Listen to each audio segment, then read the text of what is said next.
That was Vice President Kamala Harris campaigning with the former congresswoman hailing from the Cheney Republican political dynasty. It's a coalition that would feel unthinkable even just a few years ago.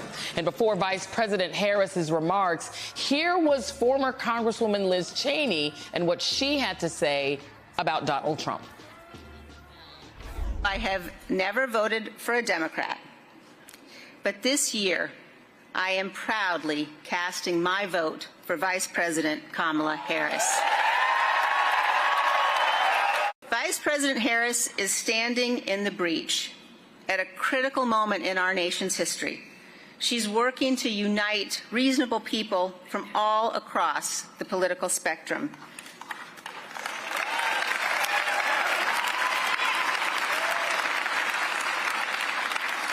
Vice President Harris has dedicated her life to public service.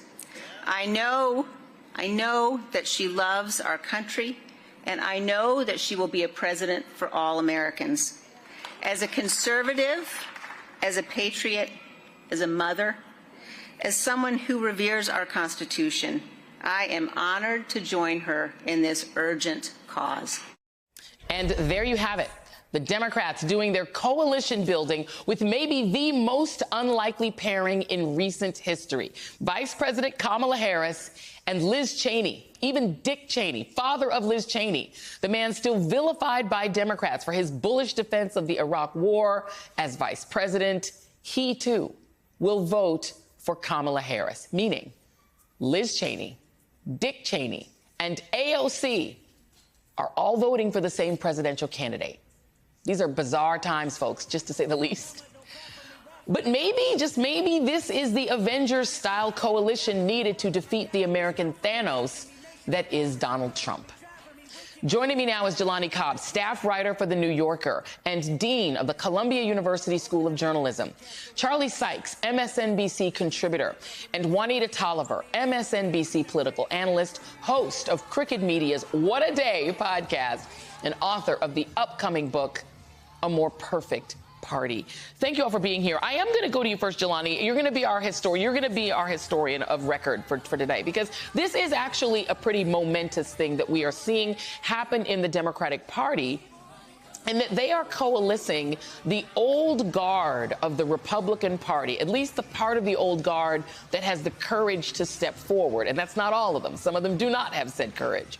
The ones who are willing to step out there and make a claim for American democracy, plus progressives like AOC, who actually wedded themselves to Joe Biden's really progressive agenda as president for the most part, and Kamala Harris, who comes from the San Francisco prosecutor's office to the attorney general's office to the United States Senate to the vice presidency, with the full and active and eager support of black women who propelled her into that position, and who is this sort of multiracial coalition candidate just even in her own life. It is extraordinary. It's extraordinary history, Jelani.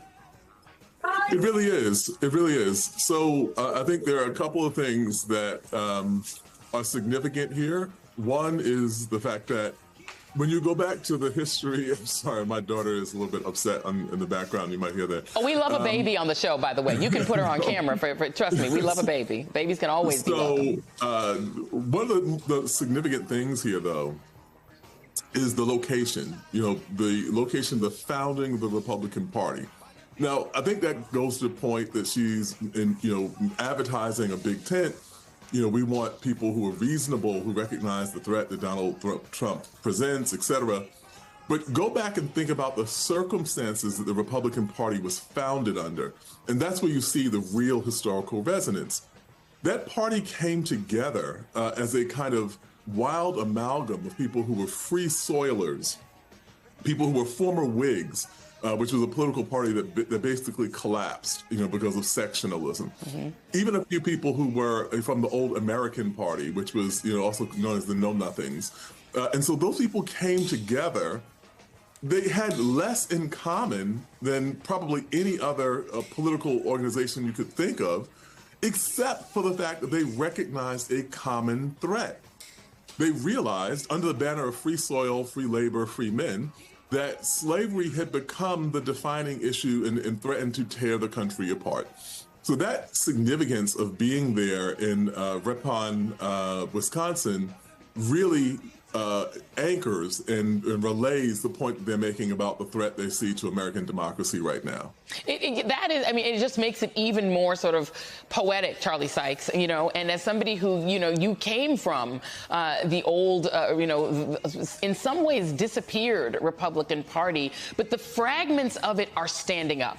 And you know, and I look, from a policy point of view, some of us who were very deeply against the Iraq War are no fans of the Cheneys, but I give her tremendous credit, as I do, you know, Adam Kinzinger and some of these other people with whom I have no point of agreement on policy, but I give them credit for courage, because not everybody has the courage. Mitt Romney's done a lot, you know, to try to hold his party together and keep the old. He don't have the courage to come out and endorse Kamala Harris. That lady does. And so what does it mean for a party that feels like it's dying under Donald Trump's boot for that woman to stand up and say, I'm with her? And you're there, by the way. I want to note that Charlie's there. Charlie's at this event, so we want to make sure everybody knows where you are. Yeah. Yes, I am right here in Ripon, Wisconsin, and you know what? You can't overlook the symbolism of having this event here in Ripon, Wisconsin. You know, in 1854, and by the way, I love Jelani Cobb's history of all of this, because that was a moment of real moral clarity for American politics. And the Republican Party was born from that split and that sense of moral clarity. And it really does feel that this is another moment like that. And you could really sense, and we met with her, a group of former Republicans, met with the vice president, with Congresswoman Cheney, and they were very, very aware of the symbolic significance of having this event here at the birthplace of the Republican Party. And I have to say that I don't want to overlook the outreach of the Harris campaign to Liz Cheney and to wavering Republicans, because there is a sliver of more traditional Republicans who I think are soft supporters and have to ask themselves, do they want 4 more years of Donald Trump? Does Donald Trump represent the values of this party? And so this is it is actually rather extraordinary to think about what we are seeing here and the willingness of the Democrats and the Harris campaign to create a big tent. That right now they're saying we are willing to have a big tent. We're willing to not relitigate things that happened half a decade ago or a decade ago. And we are making common cause. And you saw that rather dramatically here in Ripon, Wisconsin. Indeed. And Juanita, let's talk about this from a Democratic strategy point of view, because the risk in this kind of a play is that the base of the party has a tissue rejection against people like the Cheneys or the Adam Kinzinger, who they remember their policy positions. And then the question is, do you lose any base voters by saying we want to welcome really conservative Republicans in? These are not middle-of-the-road Republicans. These are right-wing Republicans, and saying we want them in the tent.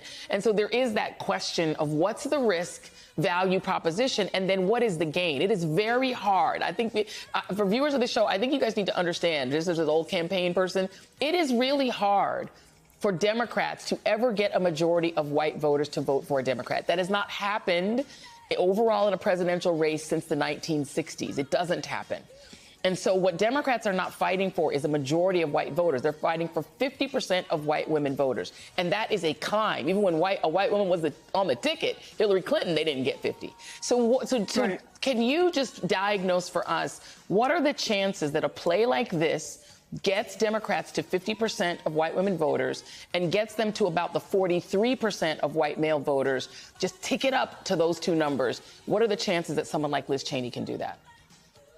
Whew, it's a tall order for just one Republican, Joy, but the reality is she is not alone. And this event is not alone, because remember the parade of Republicans who crossed the stage at the Democratic Convention.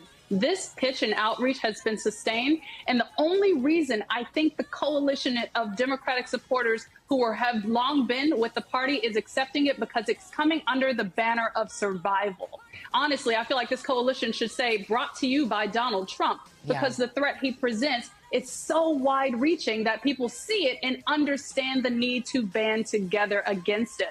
But that would only be possible with someone like him at the top of the ticket, who has come after individuals' rights, who has been convicted of 34 felony counts, who has attempted to overturn the will of the voters. That is what sets the table for this. But when you talk about who might feel alienated, Joy, I can't help but think about, back to the convention, the push by Palestinian Americans to get a Palestinian speaker on that stage, and they were told no, while we had a parade of Republicans come across that stage delivering a message of unity. And so that is one place where I could see some friction coming out from this. And I will be watching to see how the Harris campaign continues their outreach across this range of support, because they can't afford to lose anyone. And I say that understanding that in a state like Wisconsin, it's still polling within the margin of error, much like all of the swing states. And so it's about this expansive outreach under the banner of survival while still tending to the home base.